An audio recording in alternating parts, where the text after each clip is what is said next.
Good morning. Welcome to Southwest Flavor. Happy Thursday to everyone. We have a great show for you today, and joining us to co-host is Will Peña. Good morning, Good Will. morning, and happy birthday, birthday boy. Well, thank you. Thank you. I appreciate that.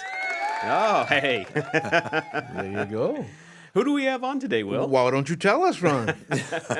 We have General Ted Maxwell joining us. He is a proponent of RTA NEXT, and I know that's a really hot topic in Pima County right now and all the surrounding areas. So you're going to give us a little bit of the facts about it. Absolutely, Ron. And really, I want to hear a lot about the questions you've got, concerns you've got, or just clarification of things you have heard. That doesn't really matter. First off, happy birthday. Well, thank you. That's pretty I appreciate often it. working on your birthday. It's amazing how that stops, about that time you finally get a job. And it never comes back until you're too old and maybe you don't even remember it's your birthday. That's right. We'll see. That's right. But, same with summer vacation. That too. Yeah. That too. Well, I appreciate you having me on. And obviously, you've both been at events that I've spoke about this. So I really want this to be, I'd love to hear your thoughts and what your questions are. Sure. But RTA NEXT is the next 20-year plan. Right. RTA 1 was passed in 2006.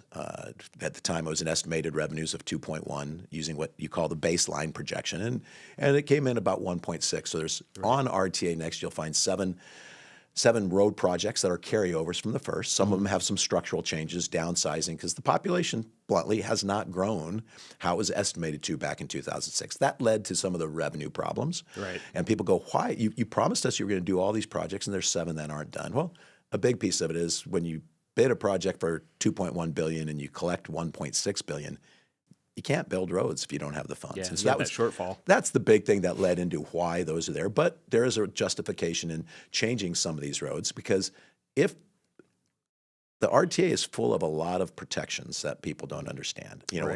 The alternative, if RTA 1 doesn't pass, is you're going to see some of the municipalities are going to go on their own to fund the roads and infrastructure, or the services, in the case of transit inside the city of Tucson and in Oro Valley and outside of Tucson, that they need. Right. So this isn't one of those things that there's options other than coming back and getting more revenues. The bottom line for infrastructure, and I serve on the State Transportation Board. That's how I serve on the Regional Transportation Authority Board as well here, so the RTA, and that's why I'm so involved. But there's really not a whole lot of other options out there other than finding revenue to do it. The budgets aren't there, then they don't have the ability to leverage the funds there either.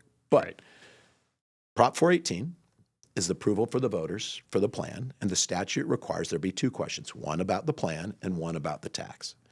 And the tax is a continuation of RTA 1. Different name, it's going to be the RTA NEXT tax. The irony is RTA 1 will stop the day RTA NEXT starts, and guess what? The money all goes into the same account because it's a single regional transportation authority account that was set up.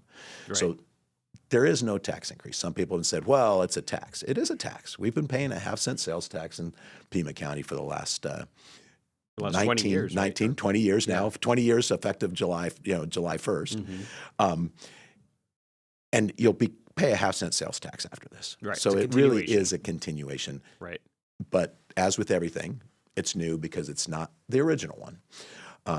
So that's probably the biggest misnomer that the people don't understand. And I said there's 38 road projects on there.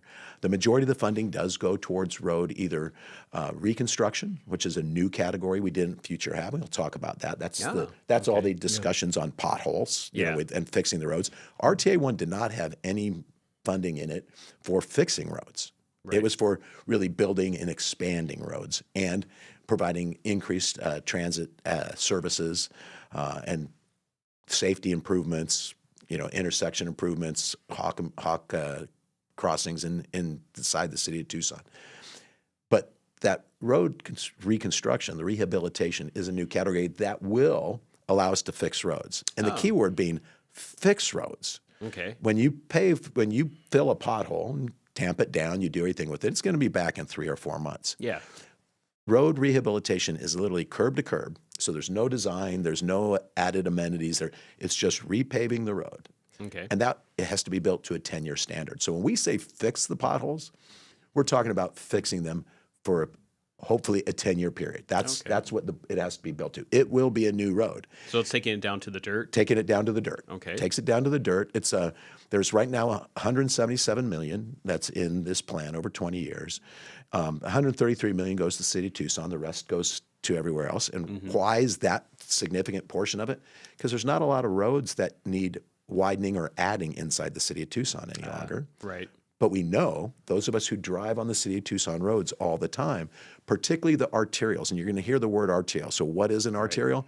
That's the roads that get people from one place to another, that gets goods and services from one place to another. Because this isn't just about making it easier for us to get around. It's for all those things we need, for business owners to get their products delivered to them so they can then turn it into something that we as consumers want to purchase. Right. It also supports all those UPS and FedEx fans that are now driving around on the road all the time, delivering goods and goods to our home. So those are the roads we're talking about in the RTA. It's not neighborhood roads. I hear from so many people, my neighborhood roads stink. But that's not what this is about. This is a plan with 38 roadways on it, 31 new ones. About 14 of those have some expansion, but most of them have safety improvements. A lot of them will have efficiency improvements like right-hand turn lanes. Oh, nice. Yeah. Because what's the worst thing to be is stuck behind a car making a right-hand turn at an intersection. And that improves the speed of the intersections. And most of the backups on our roads happen where? At the intersections. So it's that kind of improvement. But it's about 2/3 of it's probably going to roads. About another 30% goes, or just under 30%, about a quarter of it goes to improvements in the transit system. But it's everybody goes, oh, that's just supporting the city of Tucson's transit system. 41% of those dollars go to the city of Tucson. 59% go to all the other communities. And what's that support? That supports things like Dial-A-Ride, paratransit, which is critical for down in Green Valley, Oro Valley. Oro Valley was the second biggest advocate for getting more money into transit because they need the support for Dial-A-Ride. Oh, okay. And the things that, we've seen what's the improvement that's happened in 20 years. People forget about it. Twin Peaks interchange getting on and off the freeway, Ina interchange, Houghton Road, Speedway, La Cholla. I drove down La Cholla coming down to get here today. Yeah. Because I live in Oro Valley. Yeah, and that big bridge. The big bridge in La Cholla. That one, you'll see some pictures there. People forget. If you really want to go, you can go to rtadidthis.com. rtadidthis.com will have a whole makeup and show you the projects I've done. Because we've forgotten about it. What we've forgotten about has been the shortfall in funding and what's not getting done recently. Yeah. And that's where people are getting upset. But let's go back to that shortfall real quick. And you both heard my story. At one meeting earlier this month, I had a gentleman say, you promised to build all those roads. And if I promised to do a job, I'm a landscaper. And if I promised to do a job and I got to complete those projects, you haven't completed it. Well, what I pointed out to him was, if you promise to do a job for $2,100 instead of $2.1 billion, Sure.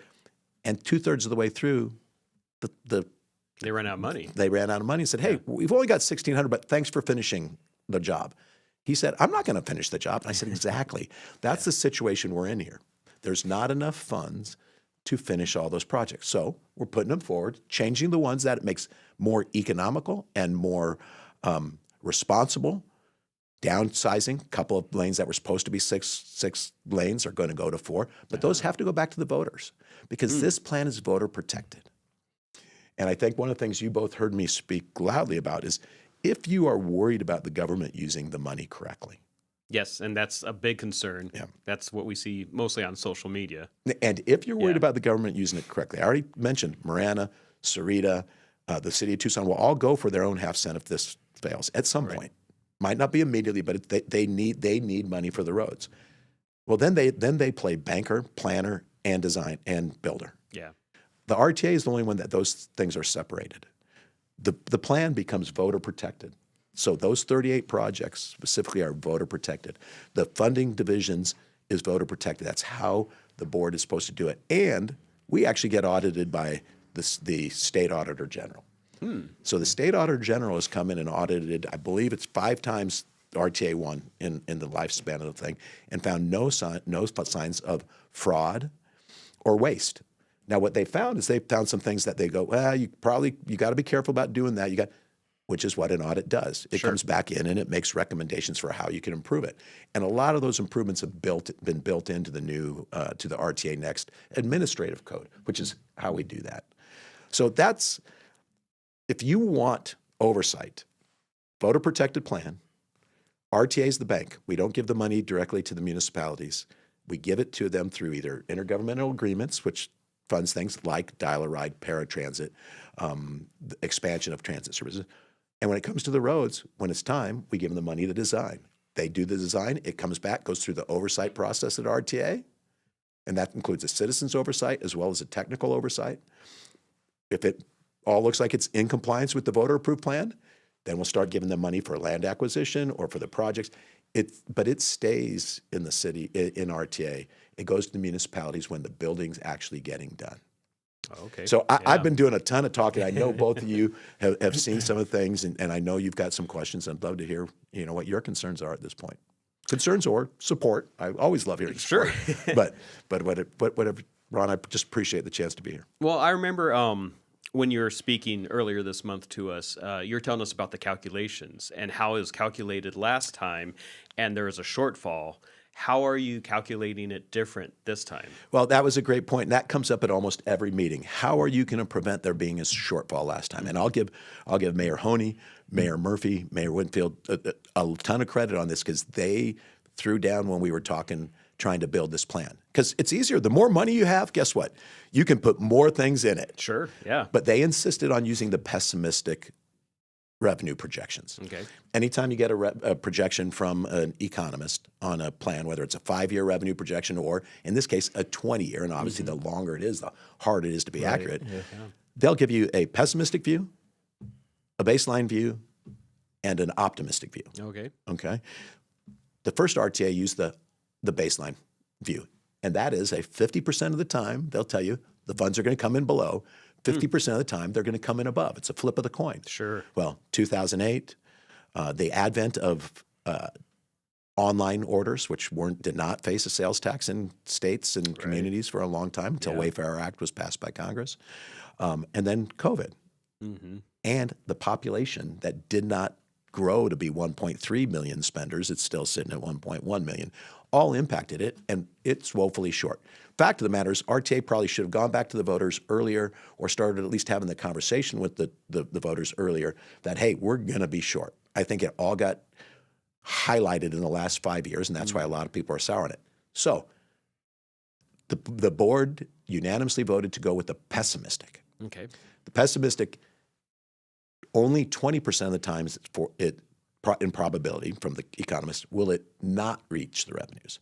80% of the time it will exceed them. That's why on the blue thing for the ballot that's in the ballot, this document has all 38 projects, has all the money going into transit, including the money that's being put into transit for safety and security, has all the different categories, including that arterial rehabilitation that shows how much money's going to be put towards fixing roads that currently are in such poor shape they can't be filled potholes or slurry sealed or they've got to be rebuilt to get them back up to standards. That's all in here.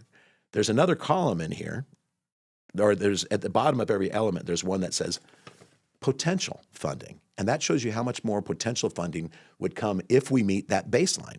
But the plan and what's guaranteed and what's voter protected is based on that 80% of the time we're going to be above that number. Okay. So the odds of we facing this again, why not impossible, and I'll knock on the fake wood here, why not impossible, are significantly reduced. Okay. But the protection in there and where it's going to be spent, the extra funds if they come in is also in there. And you have one vote for every municipality and the 2 tribes in this region to ensure that anything that they're going to spend that's, if for some reason we have a win, if it comes in like 70 or 80%, it's still intended to be spent in the same percentages on here, which I kind of alluded to on how much was going to roads and otherwise. Right. So I think that builds some more safety in this. Yeah. Okay, so question for you here, and this is kind of, for lack of a better term, dumbing it down a little bit for people like me. Okay. No need to do that, but Right? we can do that. Okay. No So, need. all right. So the money that, let's just say, the city of Tucson gets out of this, You're saying that money is constantly controlled by the RTA. It's controlled and approved by the RTA. So there are things that there is some modification that's allowed on these projects, but it's very limited and it has to be very intentional and has to meet the purpose as defined in the voters in the ballot proposition of what the road's intended to do. And the money is controlled by the RTA. So when a project comes to get built, and I'll give you an example. The downtown links has been one that's going to be done this year, but it's been a long project. Yes, it's it has. painful. I've had so many people talk to me. What took so long? Right. Well, one, it's working its way around the railroad, so that takes a long time. So the way that project would work, RTA's got the money. The city of Tucson says we're ready to go. Right. You give them the money to do the design. Okay. They came back with that design, and in that design, there was a lot of stuff,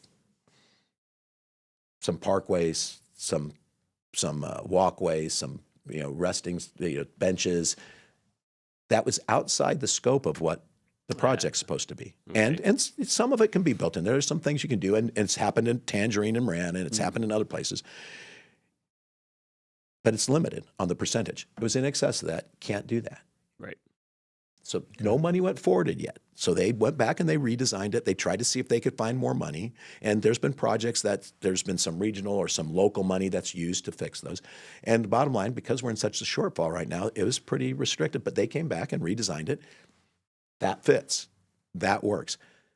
The other challenge on that project, and this is where some of the more costs have come, is you're dealing with the railroads. And the railroads are probably they don't have to let us do anything. And so dealing with the railroads can be very difficult because it's dealing with the federal government on a project. Yeah. And so that brings some delay sometimes because they'll go, no, you can't build it that way. The underpass under Grant, it was supposed to be 6 lanes. It's going to probably end up being 5 because part of making it 6 lanes was you had to take down the stanions. Yeah. And the railroads, you're not doing that. We're not going to, no. You have to build it in the current space available, which wasn't planned. And people go, well, why didn't you know that before you went to the voters? Because it costs a lot of money to design a road. So you can't go through the design project. If you look at Sabino Canyon connecting to Kolb, which I was on with Bruce Ash and Eb Wilkinson yesterday, and Eb says, I drive that road every day. But it was supposed to be done started in the first 5 years. It just got completed several years ago. Yeah. Because, Will and I take that every Wednesday. And when they got into the wash, they found environmental and art stuff that had to be addressed. Okay. So it got slipped. One of the things we've learned a lot from RTA 1. And one of the things in RTA Next is the ability, if a project gets delayed or slipped, instead of just sitting on the money, we say, okay, this one's this one's sliding. We're going to move the timing back. We'll bring this one, which is ready to go, and move it up. Okay, That's good. the responsible, Yeah. good governance thing to do. Sure. And that good governance. So the bottom line is the money goes to the municipalities and to the contractors and all that as the work's being done and as it's needed. But otherwise, it sits under RTA's control, and there's oversight for all those projects. They've got to be done properly. Yeah, I guess what a lot of people imagine or how it happens is that, there's a percentage of the tax that you collect for the RTA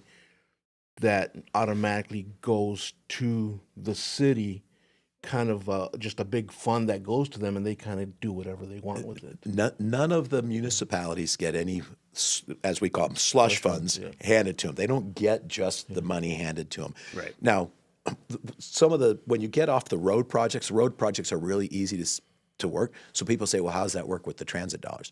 So 59% of the transit dollars are spent outside the city of Tucson. And those are through IGAs and contracts that RTA manages for Dial-A-Ride, for paratransit, for some of the express services. Those contracts are actually bid at the RTA. The RTA board's the one that authorizes those contracts.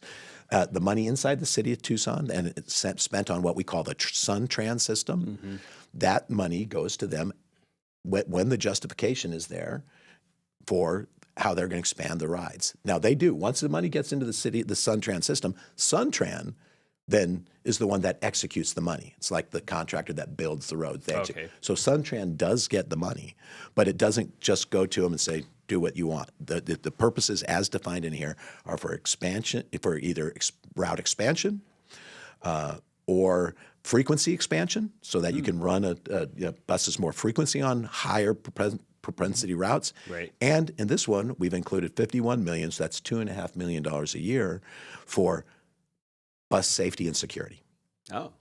So there's how that's going to be spent. There's a lot of proposals. The one that I hear most often is hiring more community service members who will randomly ride the bus, monitor the bus stops, and try to make it a better and safer environment. Okay.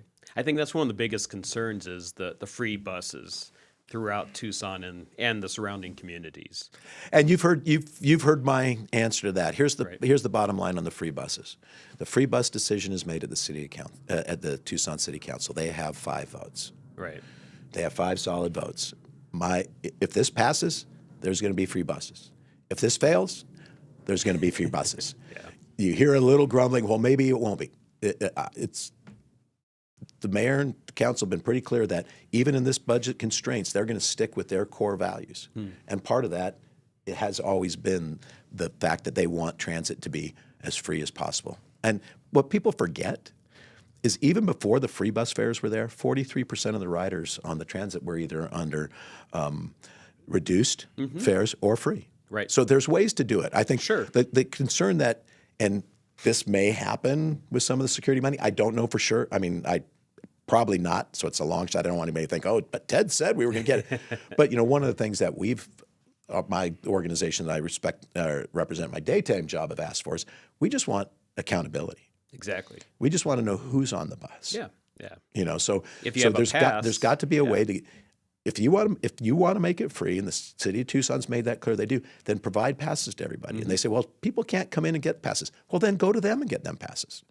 You can set up pass services at all of the transit stations. Yeah. Because every bus eventually goes to a transit station, and people can work it that way. So when it comes straight down to the idea that you're supporting free bus fares if you vote yes on the RTA, it's just not true. It's 100% a council decision. All right. We had a question coming in. It says, any comment on Matt Hines packing the PAG board?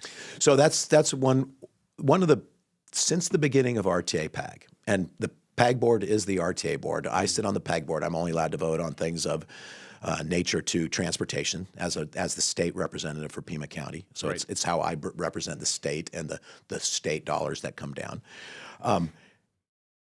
Since the beginning, it's been one vote, one municipality. And Right. Mike Ortega does a great job in the educational things talking about how have we improved so that the city of Tucson will have more representation. They've got more folks now on the Citizens Oversight Committee. They've got more folks on the Technical Management Committee. But the board has always been one vote, one municipality. Sure. When that issue came up at a meeting, Mayor Romero was one of the first ones to speak up and said she didn't like it because some of the people that Matt's talking put in are actually employees of hers. They hire and fire. Then so you run into a lot of problems. Sure. Now, Yeah. in Maricopa, they have a weighted system, and there's been a lot of talk about weighted system. And the weighted system is something that personally I wouldn't be totally against because it doesn't allow any one entity, or you cannot use weighted systems to pass something. The weighted system is purely to stop something. And the reason they have it is that way all the little communities can't gang up on the bigger communities. I mean, they've got 33 members at Maricopa, so it's a little different. We'd have a challenge, but it could be. They can't gang up on the little communities because then you go weighted voting, and either side can veto it with weighted voting. But on a 1-to-1, where there's more little or more big, you can't. If you were using weighted voting to pass everything, and if it's based on population, then it'd be a single entity voting all the time. Okay. So. Do I wish Matt had brought that up when he did? No, because it just muddied the water. And it's been talked about historically over the 20 years to make changes, and nothing's ever changed. It stayed with the one. It would require bylaw changes and other things. Probably go back to the legislature to have to file our bylaws. Okay. Next question for you here. Say it does not pass. Okay. Voters say no. What happens to the ongoing projects that's happening right now? So that's a great question. Any project that you see that is currently in construction will be completed. So, and any of the 6 projects that are either in design or construction that are not on the ballot, there's 20 of the 33 projects have been completed. There's 6 projects that are either currently in progress or in design. They've started. Okay. Money's all there for that. And then there's the 7 that the ones you're talking about, I hope, are the 7 that are on the next ballot. Anything that's built, those other 6, they're getting done. The 7 that are on the ballot, it's going to be some tough decisions for the board. Every single one of them needs more money. But if you notice, they don't need the full cost of the project. So it will have to be a decision on which ones of those 7s get done. Now, Mike Ortega will tell you we can finish all 7 of them, but it will take every dollar that comes to this region for, he's now saying, 11 years. Oh, wow. Every dollar that comes in. Yeah. And people go, well, if there's more dollars coming in, then why do we need this money? The RTA provides almost 2/3, $125 million annually is what the RTA half-cent sales tax, which we paid for 20 years, Right. and we're just asking you to continue paying it, comes from that half-cent sales tax, $125 million right now. $54 million comes from a combination of state and federal dollars. Those dollars will continue to come. They come through, you hear the HERF funds. Yes. You hear that. That's where that money comes. So that money will still come in. But the 125 that we collect, this half-cent, that should pay for everything in this project. I know some of the other regional funds will be used. So the decisions the board's going to have to make if it fails is on those 7 projects, which ones get priority, get done. Sure. And how much of the regional funding, which is the only regional funding that we've got coming in, gets spent on trying to fix build the other ones, or are they in their current makeup? I think there's a couple of them. I know the city doesn't want to build First Avenue as a 6-lane road, but that's one of the ones that is going back to voters to change it to a 4. And the other one is 22nd, I believe. Yep, it was originally a 6-lane road, 22nd. Oh, the overpass? It's 22nd Street, I-10 to Keno Parkway. Okay. Yeah. And so that's modified to reconstruct a 4-lane divided roadway with bicycle ped and associated drainage improvements. And here's the key for the project: grade separation at the railroad tracks. So that's the overpass of the railroad tracks. Yeah. And it used to be 6 with those same, well, with all the rest of the stuff: bike ped, drainage, and a flyover. But the traffic volumes just aren't there as much.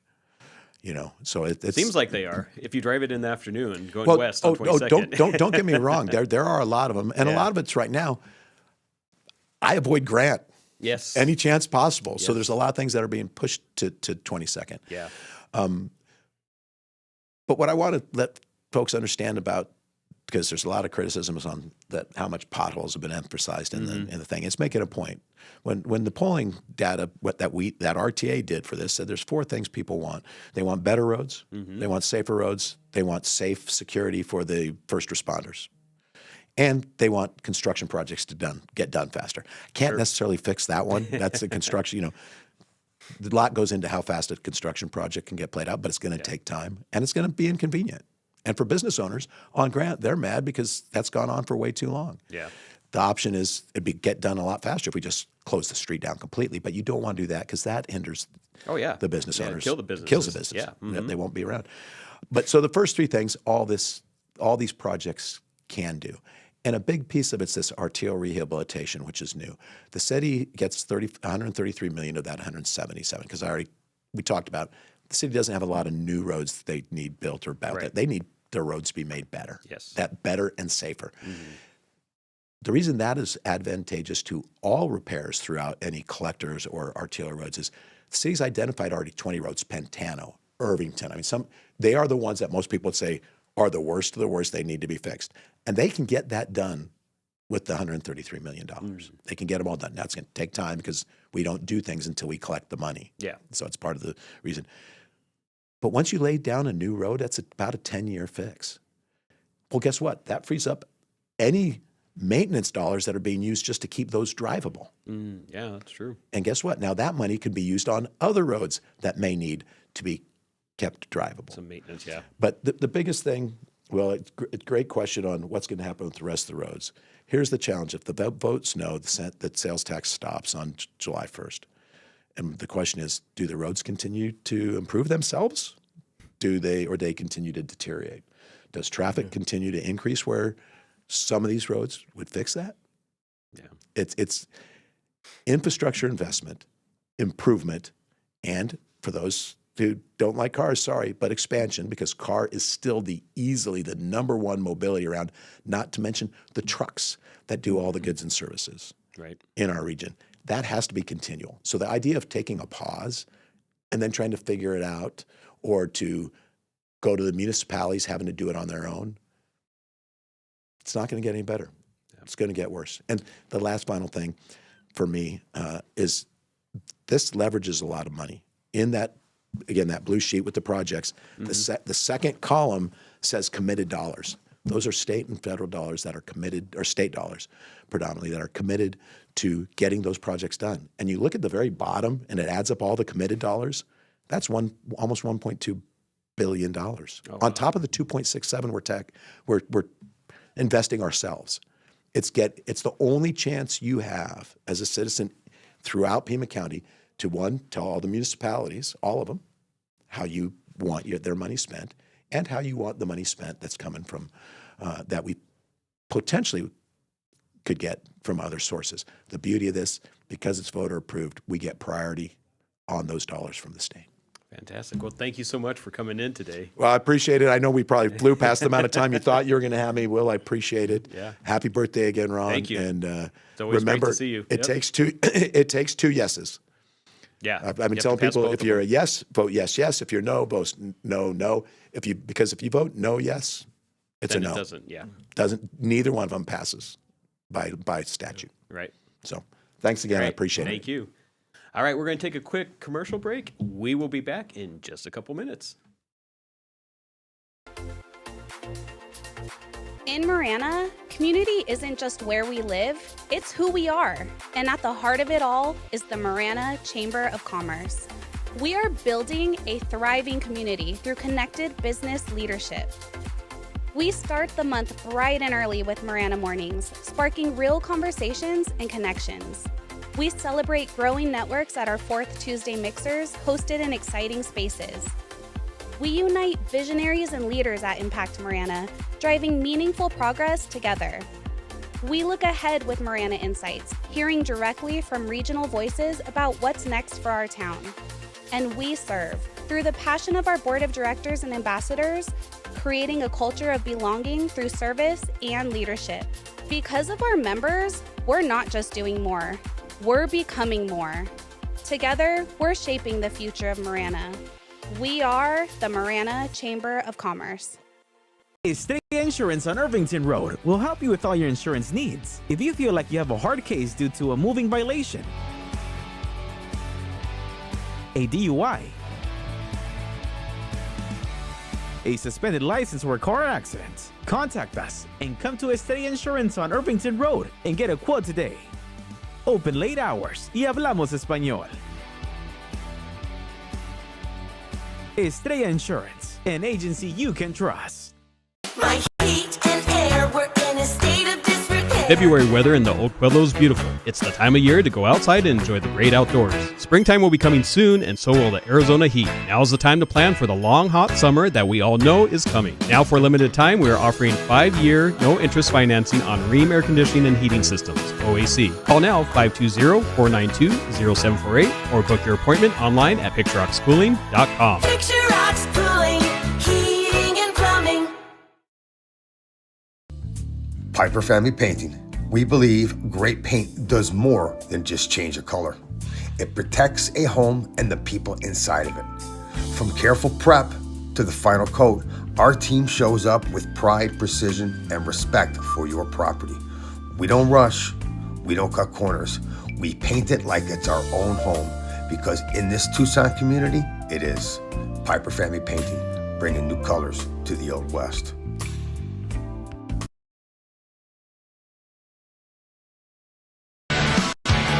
Therapeutic Ranch for Animals and Kids is an inclusive community empowered and united by the strength of the human-animal bond. It taught me responsibility. It taught me kindness and social interaction. We have programs for every member of our community. I love track because I have 2 daughters. We come out here and get all of our energy out. Track is my home away from home. You can make a donation or even become a monthly donor. Thank you for supporting Track, Tucson's Ranch. We hope to see you here soon.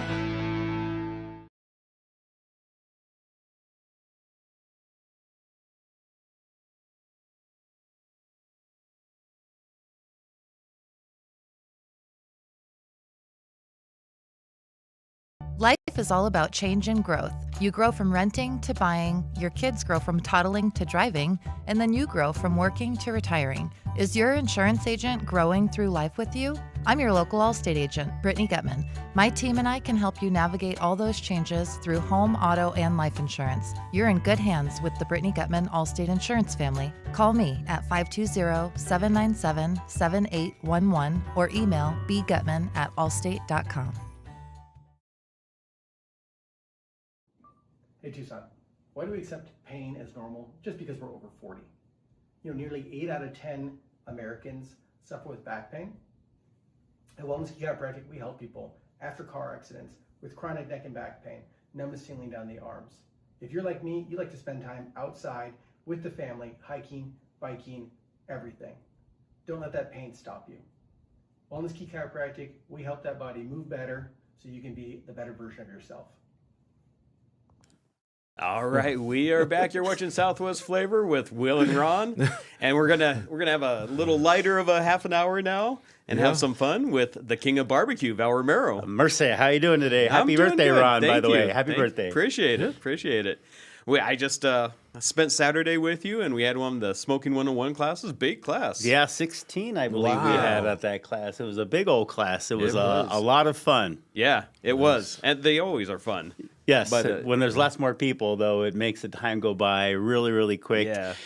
And and I think most of the people knew each other. They were like family members and it was kind of a group they had called before and said, "Hey, what if we bring a bunch of people in?" And I know some don't want to eat; they just want to drink. I said, "Okay, bring them too." Nice. Yeah, we had people kind of off on the sidelines just drinking and watching us. And Yeah. Well, that's cool. Yeah, I know. I've done the class a couple times, and man, it's some good eating. Yeah. Oh, yeah. Yeah. You learn a little too. You but do. there's Yeah, some you good learn a eating. little bit too. There's some Hope you good learn a eating. lot during the class. But again, there's also a lot of food and learning a lot of techniques as well as inspirations from myself as well as Ron and Mickey, who's also helped out in the class, and then getting some feedback from Ty from time to time is also great. Right. So where do you hold the classes, and how often are they? So we do classes once a month, and they're at my store, Speedway Columbus, or the major crossroads, 1045 North Jerry Avenue to be specific. And they are on Saturdays. We host them from 9 a.m. to 3 p.m. So it's a full, pretty much a half-day class. But from that 9 o'clock till 3 o'clock, especially this last class, I think we're cutting ribs at 3 o'clock. Yeah. And, you're doing the hands-on prep the whole time in the beginning. After all the food's put on the smokers, we're eating and enjoying class the rest of the time. Yeah. That's usually why I tell people is the first half of class, you're prepping all your different, meats and foods. And then the second half of class, we're starting to pull off those things from the smoker, and we get to try. We get not only your creation, but, everyone else is in there. So Yeah, and that first half, it's not just all prepping, because there's some appetizers. There is. coming out, man. There's some appetizers Let me in tell there. you, Yeah. those are some. I had, I took my grandson and my son this last time that we went, and we were. I had to tell them, pace yourselves. Yes. Pace yourselves, Yeah. man, because. And that's good if you don't tell them that. Yeah. Because there's so much food. Well, I during learned that the 6 hard hours. way. Right? Nobody told me that the first time. Yeah. No, and I remember we had this last time, another couple that came on in, they said, "Oh yeah, we've done other types of food classes and, even Korean barbecue. They just keep bringing the food, we can handle it." And they go buy the ribs. It's like, very few times do we tap out. Yeah. I don't think I've eaten a rib in the 2 classes that I've gotten. Actually, had the ribs there. Yeah, you take them home, right? Yeah, those are to go. Yeah. Yeah. You have to. I don't ever eat ribs there in the Yeah, class. it's- They just go into my to-go box, and my family's waiting at home for them. And sometimes I even get one of them. Right? No, I got you, man. Yeah. I've had a few times where my youngest son and his friends are at the house when I get home with the ribs, and I never see any of it.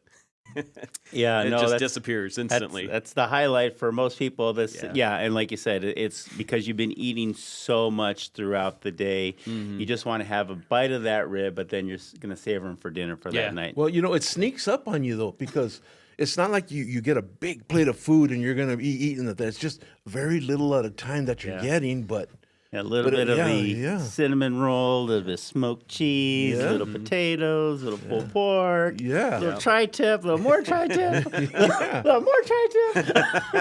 Yeah. So you're like, man, by the time you get to the ribs there, you're like, can't do it, man. Can't do it. Everybody's just out there with their boxes at that point. Yep.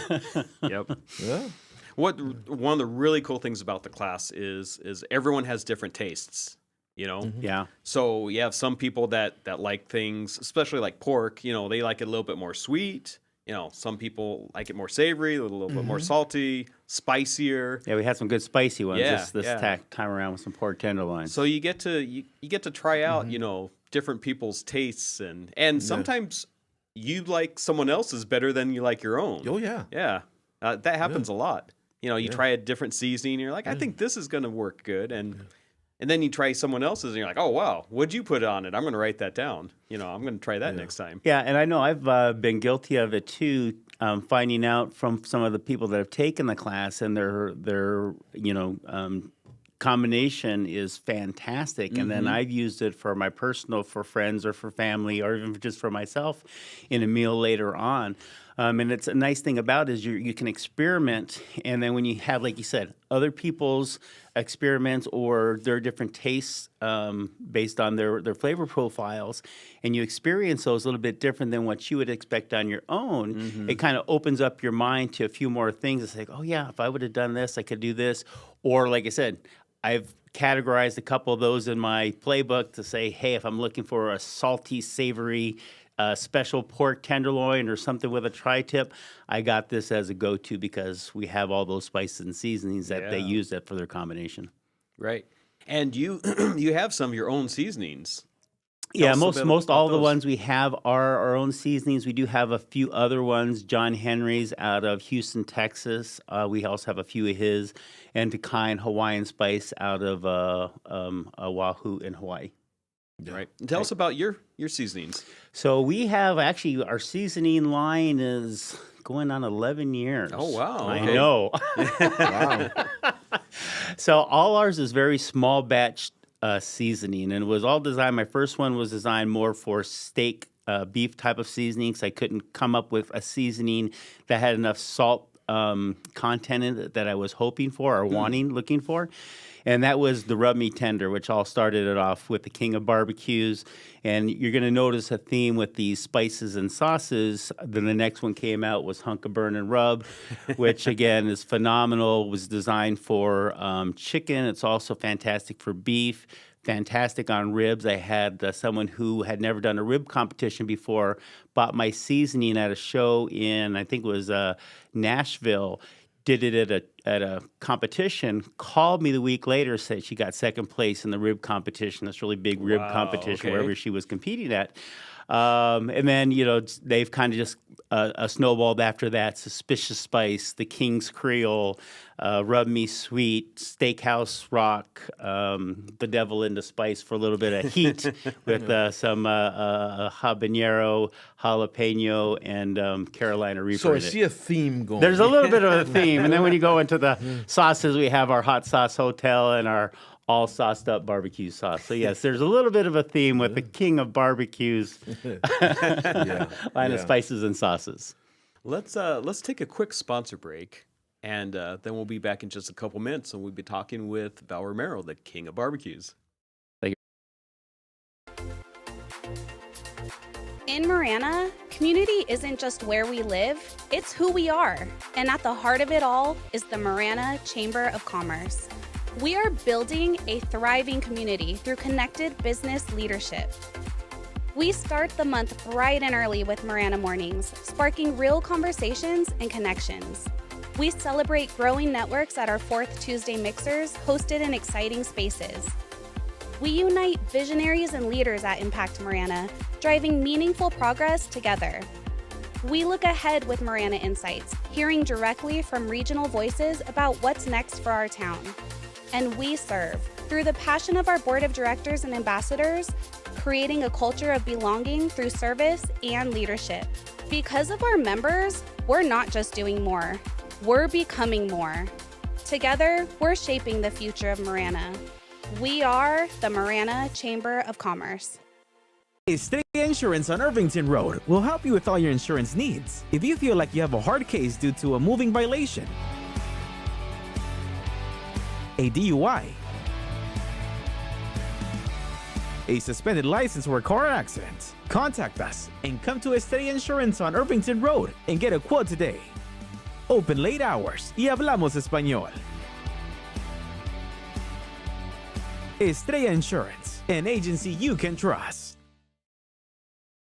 My heat and air, we're in a state of disrepair. February weather in the Oak Pueblo is beautiful. It's the time of year to go outside and enjoy the great outdoors. Springtime will be coming soon, and so will the Arizona heat. Now's the time to plan for the long, hot summer that we all know is coming. Now, for a limited time, we are offering 5-year, no-interest financing on Ream air conditioning and heating systems, OAC. Call now, 520-492-0748, or book your appointment online at PictureRocksCooling.com. Picture Rocks Cooling, Heating and Plumbing. Piper Family Painting. We believe great paint does more than just change a color. It protects a home and the people inside of it. From careful prep to the final coat, our team shows up with pride, precision, and respect for your property. We don't rush, we don't cut corners. We paint it like it's our own home, because in this Tucson community, it is. Piper Family Painting, bringing new colors to the Old West. Therapeutic Ranch for Animals and Kids is an inclusive community empowered and united by the strength of the human-animal bond. It taught me responsibility. It taught me kindness and social interaction. We have programs for every member of our community. I love track because I have 2 daughters. We come out here and get all of our energy out. Track is my home away from home. You can make a donation or even become a monthly donor. Thank you for supporting Track, Tucson's Ranch. We hope to see you here soon.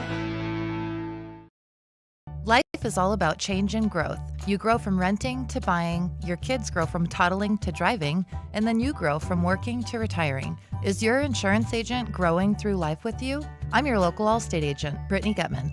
My team and I can help you navigate all those changes through home, auto, and life insurance. You're in good hands with the Brittany Gutman Allstate Insurance family. Call me at 520-797-7811 or email bgutman@allstate.com. Hey Tucson, why do we accept pain as normal just because we're over 40? Nearly 8 out of 10 Americans suffer with back pain. At Wellness Chiropractic, we help people after car accidents with chronic neck and back pain, numbness tingling down the arms. If you're like me, you like to spend time outside with the family, hiking, biking, everything. Don't let that pain stop you. Wellness Chiropractic, we help that body move better so you can be the better version of yourself. All right, we are back. You're watching Southwest Flavor. Check us out every Tuesday and Thursday at 9 a.m. I'm here with Will, and I'm here with Val, and we're talking about barbecue and smoking and grilling and all that stuff. But, Val, you have a day job. You have to pay your bills somehow. Yes, that's where the, I'm not smoking and grilling and barbecuing, though that life seems like a great life. Oh, yeah. It does, huh? We wish we could all be doing that all the time. But the reality is, yes. So actually, my business is Arizona Grill and Hearth. Mm-hmm. And actually, last year, I celebrated my 20-year anniversary in business for Arizona Grill and Hearth and 30 years in the industry. But in addition to just specializing in the outdoor barbecue kitchens, the smokers, the outdoor environment, all the equipment that goes inside of that, another huge portion of our business goes along with the hearth, Arizona Grill and Hearth. Hearth is basically the fireplace aspect of our business, and we do a lot of fireplaces for remodels, for new construction, and not that we need fireplaces every day of the year in our climate, but on some of our winter days or colder, rainy days like today, flip on the fireplace, and most of them are gas. Take off the chill of the room. I know in our showroom, we heat our whole showroom with a fireplace, and I know you're in heating and cooling, but I've never turned on my furnace at my showroom. Because we use our fireplaces as our heating a source. And so that's where the hearth aspect comes into it. And just a little like trivia fact, if you want to know, Zeus's older daughter was the goddess of the hearth. That's how old hearth is. I didn't know that. In Okay. mythology, yes, hearth is it's a center, the warmth part of the house, not necessarily the fireplace, which it is now, but so yes, it is an ancient word. Oh, okay. Oh, look at that. We're entertaining and educating. And educating. Yeah. Imagine that. Nice. Yes, This yes. is now an My educational industry, I don't show. know, do they have a goddess of the AC and furnace or the goddess of the insurance? I don't know. But We'll make one up. Yeah, right? Yeah. We'll be like the government. We'll just make the stuff up. Exactly. How do we fund it? Yeah. RTA? No. Get Ted back here. Right? We'll write it in there. Ted, I know you're probably still right outside, but come on in.